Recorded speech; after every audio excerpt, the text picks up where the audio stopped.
Welcome back to Munchausen's Proxy, and no, this is not the ARC episodes 6 and 7 review. We've had something come out that I felt was a tad bit more important. Namely, there are reports going around that Victoria Alonso, the president of physical post-production, VFX, and animation at Marvel Studios, has been canned. Or left, depending on who you listen to. Apparently, Bob Iger, the once again CEO of Disney, has been questioning the quality that is coming out of Marvel, particularly on the effects front, as more and more effects artists are coming out and basically ratting on what it is like to work for Disney and Marvel in particular. She was apparently released, quote unquote. Nobody seems to know if this is a firing, if they just let her decide to leave, quote unquote. But the Hollywood Reporter is reporting that Alonso has exited the company as of Friday for reasons that are unclear.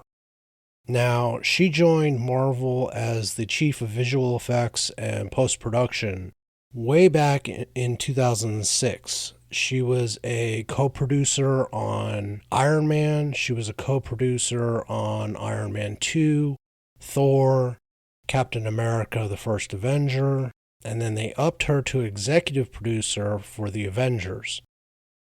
Recently, she was promoted to president of physical and post-production, visual effects, and animation production. So basically, all of the crappy visual effects that have characterized Marvel films of late, yeah, that's all her responsibility. The collapse of Antifa Man Comic Mania at the box office probably has not helped her case any. That movie is going to come short of even the original Ant-Man movie, which is just horrific given the budget differences between the first and the third Ant-Man movies. Now, personally, I think this is both a good and a bad thing. First of all, Alonso was one of the driving forces at Marvel for backing all of this ideological nonsense that has been driven into Marvel movies of late.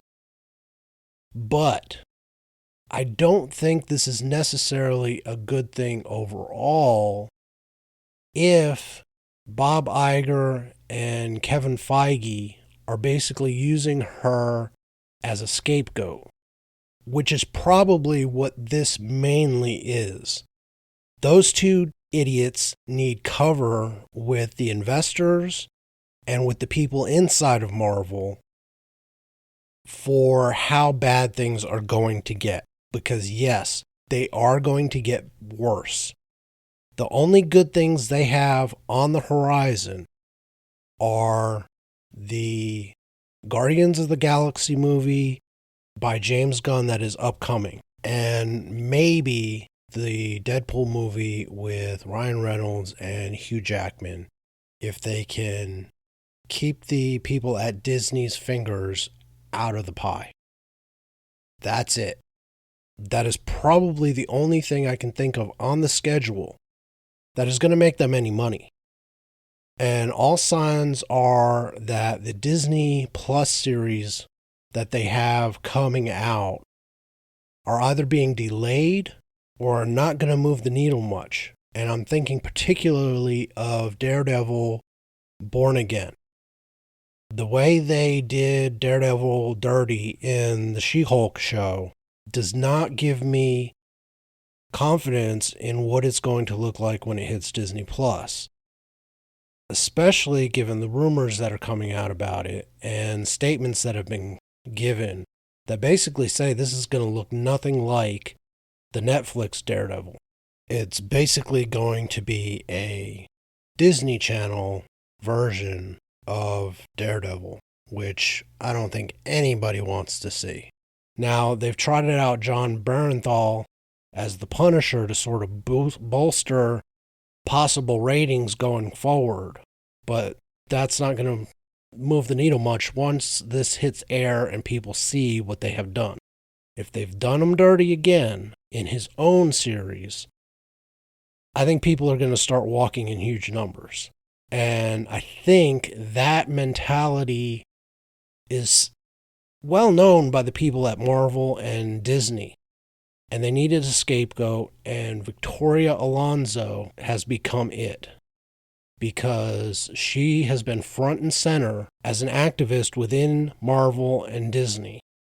And she has been front and center on all of these projects going back into 2021 that have crashed and burned. And I'm talking about Black Widow, lost money. Shang-Chi, despite what they want to tell you, lost money. The Eternals, lost money. The only thing of Phase 4 that did what they expected to do at the box office or exceeded it was Spider-Man No Way Home. And the lion's share of those profits went to Sony.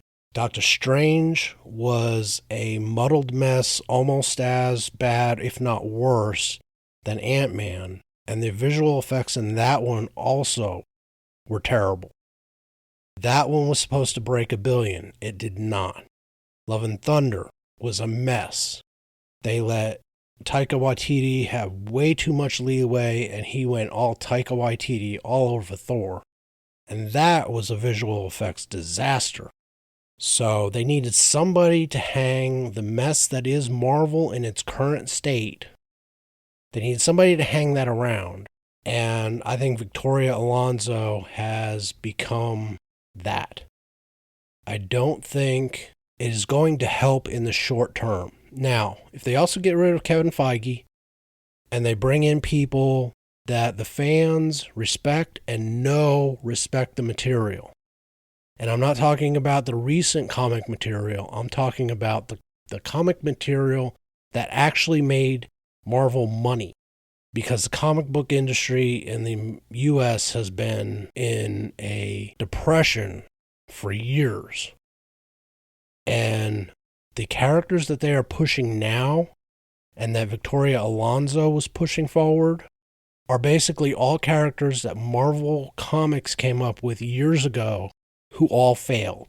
Lady Thor, Miss Marvel, Kate Bishop, female Black Panther, all of these were basically gender swapped in the comics and nobody wanted to buy them. But for some reason, Marvel decided that's what they were going to go for in Phase 4 and Phase 5. And on top of that, the multiverse mess that they have created and them trying to pimp Kang as the big bad when he's already been killed twice. Once by Lady Loki and once by frickin' ants. And you can see that the Marvel universe going forward in film is on extremely shaky ground. Nobody takes Kang seriously as a villain, except the Hollywood press. But he is who they are hanging their hopes on for Phase 5 and Phase 6. And they've also got problems with various other upcoming movies, including the deliciously train-wrecky The Marvels. And so we'll see who replaces Victoria Alonso as the president of the VFX side of Marvel. But I don't think that's going to change anything, especially if they just go out and hire somebody just like her, who sees it as a way to push their political agenda instead of trying to put out a really good product that fans are going to enjoy, that isn't trying to indoctrinate everybody to the cause. But that's what I had to say about this. Tell me what you think down below. Hit the like button, share the video, subscribe to the channel, do all the YouTube things. I will have the ARC video hopefully up tomorrow. Until then, Tschüss.